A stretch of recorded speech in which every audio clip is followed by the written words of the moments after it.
Good morning, students. Our next topic is procedures.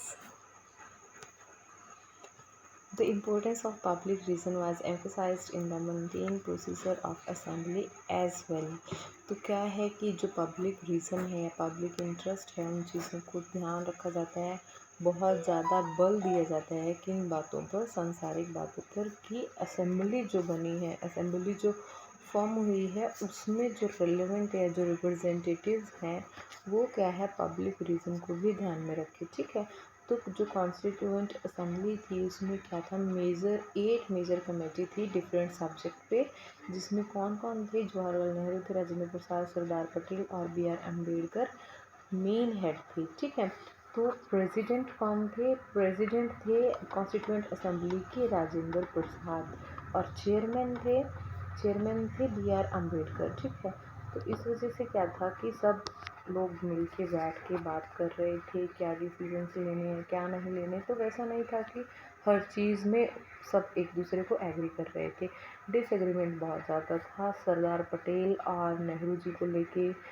भी बहुत disagreement था।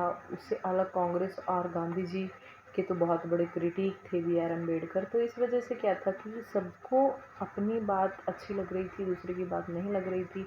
सबको लग रहा था कि मेरी सोसाइटी की बात नहीं सुनी जा रही है या हमसे रिलेटेड बात नहीं हो रही है। तो बैकवर्ड क्लासेस की बात को लेके बी आर अम्बेडकर जी को बहुत प्रॉब्लम थी, नेहरू जी से भी गांधी जी से भी, तो एक मत नहीं हो पा रहा था। फाइनल बात ये थी, तो बार बार जैसे कमेटीज़ बैठ रही थी और बार बार बात हो रही थी, तो क्या था कि मेन इंटरेस्ट पब्लिक का देखा जाएगा, मेन जो रिज़ल्ट है वो पब्लिक के लिए हो, पब्लिक की एस्पिरेशंस और गोल पे खरा करने वाला हो। तो इस वजह से क्या था कि बहुत टाइम तक, लगभग 166 डेज तक असेंबली की मीटिंग चलती रही, जिसको हम कह सकते हैं कि 2 साल 11 महीने तक। तो उसमें बाद में क्या हुआ कि पब्लिक इंटरेस्ट को ध्यान में रख के जो डिसीजन लिए गए वो सभी पब्लिक इंटरेस्ट पे लिए गए। ठीक है, inheritance of the nationalist movement. तो जैसे ही असेंबली सेट हुई थी, सब मीटिंग हो रही थी, बातें हो रही थी, तो वो चीज़ें एकदम नहीं हुई थी, एक दिन की बात नहीं थी और असेंबली ही सब कुछ नहीं थी। ऐसा नहीं था कि जो होगा सिर्फ असेंबली करेगी, असेंबली के डिसीजन ही सब होंगे। ये सब चीज़ें कहाँ से शुरू हुई थी, जो नेशनल मूवमेंट हुई, इतनी सारी नेशनलिस्ट मूवमेंट थी इंडिया की, तो इनसे इंस्पायर होके कमेटी के जो मेंबर थे, जो पार्टीशन हो रही थी, पार्टीशन से प्री इंडिपेंडेंस और पोस्ट इंडिपेंडेंस की जो प्रॉब्लम थी, उन सब चीज़ों को भी ध्यान में रखा गया था।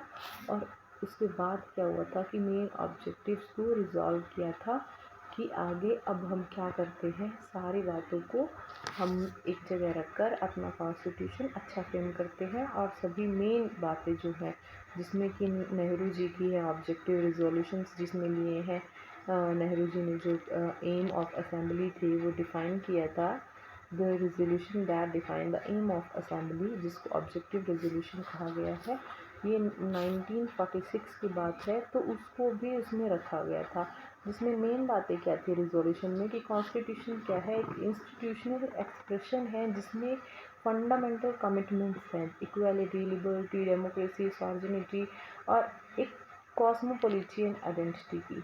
ठीक है, कि कुछ भी हो हमारी सोसाइटी में क्या होनी चाहिए, लिबर्टी होनी चाहिए, डेमोक्रेसी होनी चाहिए, सॉवर्निटी होनी चाहिए। सॉवर्निटी क्या होती है, पावर ऑफ वंस ओन, मतलब अपनी अपनी टेरिटरी में अपनी खुद की पावर, किसी दूसरे की पावर, किसी दूसरे का रूल नहीं होना, इसको कहते हैं सॉवर्निटी।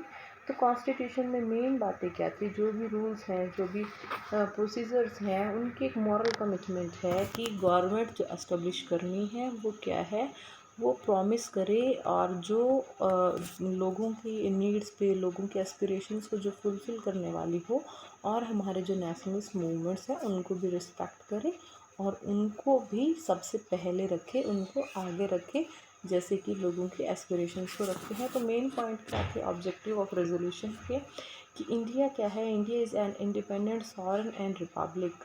तो इंडिया क्या है, इंडिपेंडेंट है, गणतंत्र है और सॉवरेन है, मतलब किसी दूसरे की पावर का कोई इंटरफेरेंस नहीं है, इंडिया की अपनी पावर है। उससे अलग क्या था कि जो उस टाइम की प्री इंडिपेंडेंस की बात कर रहे हैं, तो उस टाइम की जो ब्रिटिश इंडियन टेरिटरी थी, इंडियन स्टेट्स की, और जो अदर पार्ट्स थे वो भी अब क्या चाह रहे थे, इंडियन यूनियन के साथ आना चाह रहे थे। जैसे कि आप कह सकते हैं प्रिंसली स्टेट्स थी जो प्री इंडिपेंडेंस क्या थी, अपना अलग ऑटोनॉमी थी उनके पास, अब वो भी चाह रही थी कि इंडियन यूनियन में अपना पार्टिसिपेशन दे। ठीक है, तो territory forming the union shall be autonomous unit and exercise all power and function of the government and administration except those assign to be vested in the union.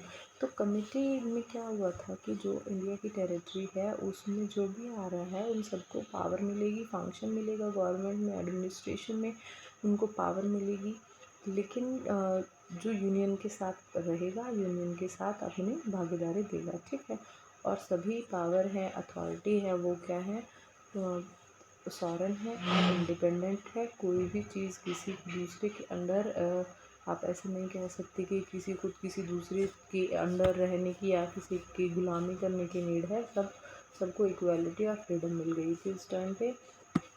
उससे अलग क्या था कि अपॉर्चुनिटी थी हर चीज़ की, equality of status, opportunity and equality before law, speech, expression of speech, freedom of speech, belief, faith, vocation, association and action subject to law and public majority.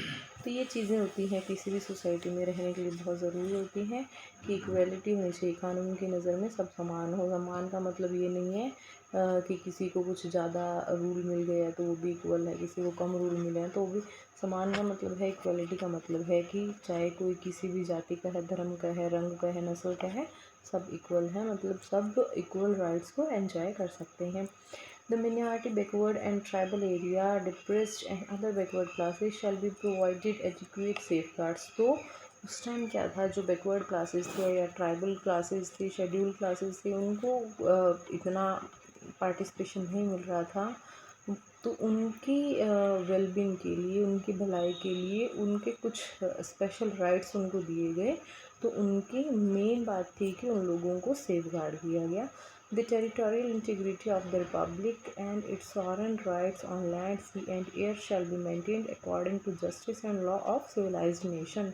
तो क्या था, जो टेरिटोरियल इंटीग्रिटी थी इंडियन रिपब्लिक की, और जो foreign right था land के ऊपर, सी के ऊपर, एयर के ऊपर, उस चीज़ को जस्टिफाई करना था, उसको लोगों के लिए लॉ, जो सिविलाइज्ड नेशन था, लॉ को लेकर चलना था। जितने भी लॉ हमारे लिए बने थे उन चीज़ों को, the land would make full and giving contribution to the promotion of world peace and welfare of mankind. तो जो हमारी धरती है वो प्रतिबंध है किसके लिए, प्रमोशन के लिए, वर्ल्ड पीस, शांति को, विश्व शांति को आगे बढ़ाने के लिए, और क्या है, मानवता की सेवा के लिए, मानवता की भलाई को बनाए रखने के लिए प्रतिबद्ध है हमारी धरती। ठीक है, नेक्स्ट टॉपिक हम नेक्स्ट वीडियो में करेंगे।